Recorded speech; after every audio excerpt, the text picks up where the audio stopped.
Чарівні жінки, вітаю вас з 8 березням.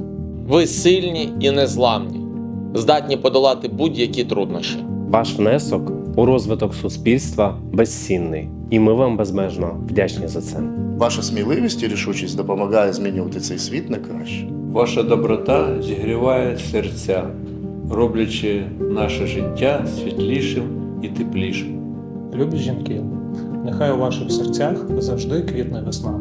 Ваш оптимізм та енергія заряджають усіх навколо натхненням та вірою в диво. Ваша краса надихає та наповнює цей світ гармонією і теплом. Ваша чарівність робить кожен день яскравішим та приємнішим. Ваша відданість родині та справі є прикладом для всіх нас. Ваша мудрість допомагає ухвалювати найкращі рішення для майбутнього. Ваш розум – це джерело мудрості, яке веде суспільство вперед. Нехай у вашому житті буде більше радості, любові, тепла та щастя.